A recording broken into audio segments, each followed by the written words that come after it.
नमस्कार, स्वागत है आपका बिहार समाचार में। बिहार वालों के लिए ऐतिहासिक दिन। प्रधानमंत्री जी ने एक दो नहीं बल्कि दे दी है कई सारी सौगातें। उसके साथ ही बिहार बंद तथा भारत बंद का कर दिया गया ऐलान।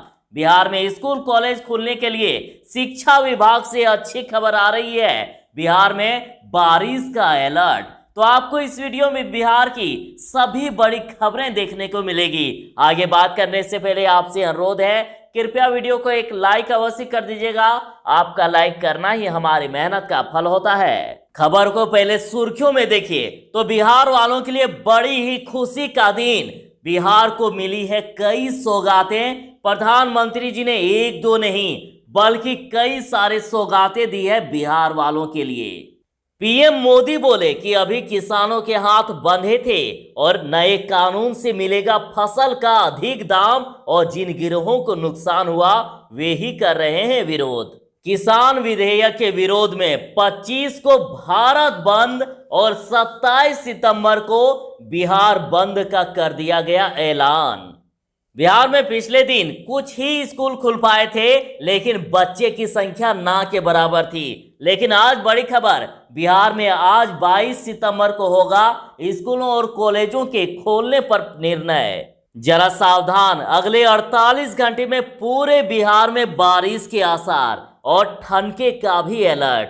खबर को पहले सुर्खियों में देखिए। कोरोना अपडेट की बात करें तो पिछले 24 घंटे में बिहार ने 1,73,603 सैंपलों की जांच की, जिनमें से 1,314 नए मामले सामने आए। तेजस्वी ने पीएम मोदी पर कसा तंज और कहा, इनको सब काम और वादे चुनाव के समय याद आते हैं। बिहार की जनता मूर्ख नहीं है। सीएम नीतीश का ऐलान कि नए कृषि विधेयकों से किसानों को लाभ पहुंचेगा, आमदनी बढ़ेगी। कृषि विधेयक पर बोले पीएम मोदी कि मंडियां खत्म नहीं होगी, सरकारी खरीद भी जारी रहेगी। सुशील मोदी का ऐलान कि कृषि बिल के विरोध में खामियाजा चुनाव में भुगतेगा आरजेडी। दरभंगा से दिल्ली, मुंबई व बेंगलुरु के लिए 8 नवंबर से विमान सेवा शुरू, और किराया और टाइम टेबल भी जारी कर दिया गया। बिहार प्रारंभिक शिक्षक बहाली मामले में हाईकोर्ट ने कहा कि नवंबर माह के प्रथम सप्ताह में फैसला हो जाएगा। बिहार के हर गांव में मिलेगी हाई स्पीड इंटरनेट और ज्यादा इंतजार नहीं करना पड़ेगा। 6 महीने में यह सुविधा मिलेगी आपको। सुशील मोदी का ऐलान कि पीएम पैकेज पर सवाल पूछने वाले बताए कि 5,700 करोड़ के राजीव पैकेज का क्या हुआ। पटना हाईकोर्ट का आदेश कि बिहार में किए गए एंटीबॉडी टेस्ट का ब्यौरा 2 हफ्ते में पेश करे राज्य सरकार। तो चलिए बात करते हैं खबरों को विस्तार से। बिहार वालों को प्रधानमंत्री जी ने दे दी है बड़ा तोहफा। एक दो नहीं बल्कि कई सारे सौगातें दी गई है प्रधानमंत्री जी के द्वारा। बिहार वालों का वर्षों का इंतजार खत्म हो चुका है। प्रधानमंत्री नरेंद्र मोदी ने सोमवार को फिर बिहार में 14,258 करोड़ की परियोजनाओं की सौगात दी। उन्होंने राज्य के 45,945 गांवों को ऑप्टिकल फाइबर नेटवर्क से जोड़ने वाली सेवाओं का उद्घाटन कर राज्य में ग्रामीण डिजिटल क्रांति का भी आरंभ किया। प्रधानमंत्री जी ने 10 सितंबर से अब तक 12 दिनों में बिहार को 18,695 करोड़ की योजनाओं का तोहफा दे दिया है। और इस बार की बात करें तो प्रधानमंत्री जी ने पटना में गांधी सेतु, भागलपुर में विक्रमशिला सेतु के समानांतर पुल तथा पटना में रिंग रोड का शिलान्यास किया, और साथ ही ग्रामीण बिहार में ऑप्टिकल फाइबर इंटरनेट सेवा का भी तोहफा दे दिया।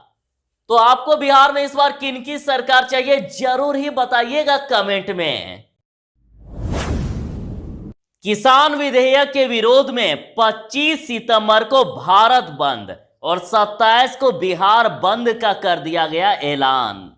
अखिल भारतीय किसान सभा के राष्ट्रीय संयुक्त मंत्री नंद किशोर शुक्ला ने आरोप लगाया है कि किसानों की पैदावार लूटने की साजिश हो रही है, और इसके खिलाफ 25 सितंबर को देशव्यापी संघर्ष को भारत बंद का रूप दिया जाएगा।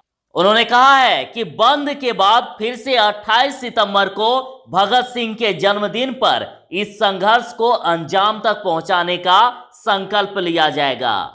तो वहीं पप्पू यादव जी ने कृषि विधेयक के खिलाफ सड़क पर उतरने का ऐलान किया है और खेती को अमीरों के हाथों गिरवी रखने वाला कानून करार देते हुए विधेयक के खिलाफ 27 सितंबर को बिहार बंद की घोषणा की है। दिनांक याद रखिएगा, 27 सितंबर को बिहार बंद की घोषणा कर दी पप्पू यादव जी ने। तो देखिए, यदि स्कूल कॉलेज खुलने की बात करें तो 9वीं से लेकर 12वीं तक के स्कूल खुलने को लेकर फैसला तो हो ही गया है। अनलॉक 4.0 में कुछ स्कूल खुले भी और कई स्कूल खुले, लेकिन वहां छात्र नहीं आए, और आए भी तो एक दो करके। लेकिन बिहार में 22 सितंबर यानी आज होगा स्कूलों और कॉलेजों को खोलने पर निर्णय। सरकारी और निजी स्कूलों और अन्य शैक्षणिक संस्थानों को खोलने पर अहम फैसला लेने हेतु शिक्षा विभाग के प्रधान सचिव संजय कुमार ने मंगलवार यानी आज एक उच्च स्तरीय बैठक बुलाई है, और ये माना जा रहा है कि इस मीटिंग के बाद कुछ बड़े फैसले लिए जा सकते हैं और आपके कई महीनों का इंतजार खत्म हो सकता है। बिहार में स्कूल कॉलेज खुल सकते हैं। बिहार में पिछले 24 घंटे में 1,73,603 सैंपलों की जांच हुई, और इसके पहले की बात करें तो बिहार ने वो करके दिखा दिया था जो पूरे भारत ने नहीं कर सका। बिहार ने एक दिन में 1,76,000 सैंपलों की जांच कर दी थी, और आज भी 1,73,000 सैंपलों की जांच, और इतने ज्यादा जांच में मिले सिर्फ 1,314 नए कोरोना पॉजिटिव मरीज। तो जहां 1,314 नए मरीज मिले तो वहीं 1,381 मरीज ठीक भी हो गए। मतलब जितने नए मिले उससे ज्यादा मरीज ठीक हुए, और कुल संक्रमितों की संख्या 1,69,856 हो गई। तो वहीं 1,55,824 मरीज ठीक भी हो गए हैं, और अभी बिहार में एक्टिव मरीजों की संख्या 13,161 है। तो वहीं रिकवरी रेट काफी ज्यादा बढ़ गया, 91.74% रिकवरी रेट। मतलब लगातार मरीज ठीक होते जा रहे हैं, और बीते दिन पटना में सबसे ज्यादा 261 नए मरीजों की पहचान हुई। जरा सावधान, अगले 48 घंटे बिहार में बारिश का अलर्ट और ठनका गिरने का भी अलर्ट। अगले 48 घंटे पूरे प्रदेश में, पूरे बिहार में सामान्य से अधिक बारिश होगी। वहीं तराई व गंगा के मैदानी इलाकों से जुड़े जिलों में भारी बारिश का अलर्ट जारी किया गया है। आईएमडी पटना ने आम लोगों से आग्रह किया है कि जब बादल गरजने की आवाज सुनाई दे तो इस दौरान घर से ना निकलें। कृषि विधेयक पर बोले पीएम मोदी कि मंडियां खत्म नहीं होगी, सरकारी खरीद भी जारी रहेगी। ध्यान से समझिए, आपको कौन मना किया है मंडियों में अपनी फसल बेचने से? जाइए ना, बेचिए ना, और यदि वहां ना बिके या कम दाम में बिके तब क्या कीजिएगा? फेंक थोड़े ना दीजिएगा। उस समय आपके सामने बड़ा बाजार होगा, आप अपने सामान को वहां बेच सकेंगे जहां ज्यादा दाम मिलेगा। अब सब कुछ क्लियर हुआ कि नहीं? प्रधानमंत्री जी ने कहा है कि जो ये कहता है कि नए कृषि सुधारों के बाद कृषि मंडियां समाप्त हो जाएगी तो वो किसानों से सरासर झूठ बोल रहा है। प्रधानमंत्री जी ने कहा है कि मैं यहां स्पष्ट कर देना चाहता हूं कि ये कानून, ये बदलाव कृषि मंडियों के खिलाफ नहीं है। कृषि मंडियों में जैसे काम पहले होता था वैसे ही अब भी होगा, बल्कि ये हमारी ही एनडीए सरकार है जिसने देश के कृषि मंडियों को आधुनिक बनाने के लिए निरंतर काम किया है। तेजस्वी ने पीएम मोदी पर कसा तंज और कहा इनको सब काम और वादे चुनाव के समय याद आते हैं, बिहार की जनता मूर्ख नहीं है। तेजस्वी यादव ने कहा कि 2014 के चुनाव में विशेष राज्य का दर्जा का वादा, 2015 में बहुचर्चित विशेष पैकेज जो अभी तक नहीं दिया, और आज चुनाव के वक्त फिर 5 साल के बाद पुनः पैकेजिंग हो रही है। बिहार के लोग मूर्ख नहीं हैं, इनको सब काम और वर्षों के वादे चुनाव के समय याद आते हैं और चुनाव जाते ही भूल जाते हैं। प्राइमरी स्कूलों में शिक्षक बहाली मामले में कोर्ट का फैसला सुरक्षित। हाईकोर्ट ने सभी पक्षों को अपना अपना लिखित पक्ष 19 अक्टूबर तक कोर्ट में देने का आदेश दिया है। कोर्ट ने कहा है कि नवंबर माह के प्रथम सप्ताह में फैसला हो जाएगा। कोर्ट ने राज्य सरकार को शिक्षकों के कुल पद सहित डीएलएड उम्मीदवारों एवं बीएड उम्मीदवारों के प्राप्त आवेदनों की संख्या का कुल आवेदनों की संख्या के बारे में पूरी जानकारी देने का आदेश दिया है। प्रधानमंत्री मोदी बोले कि अभी किसानों के हाथ बंधे थे और नए कानून से मिलेगा फसल का अधिक दाम। जिन गिरोहों को नुकसान हुआ वे कर रहे हैं विरोध।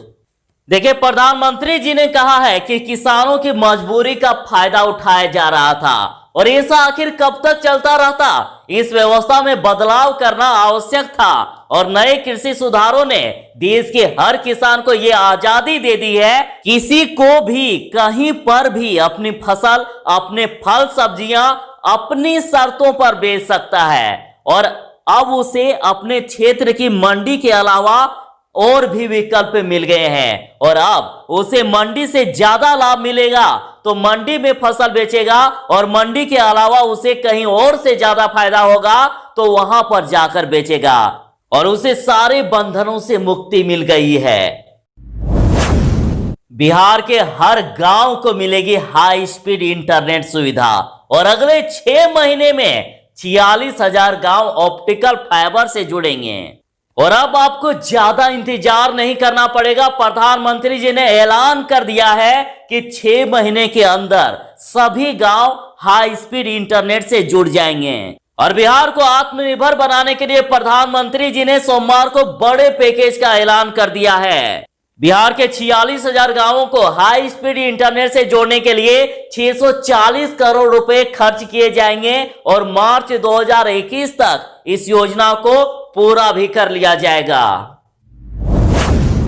दरभंगा से दिल्ली, मुंबई व बेंगलुरु के लिए 8 नवंबर से विमान सेवा शुरू होगी और किराया और टाइम टेबल जारी हो गया।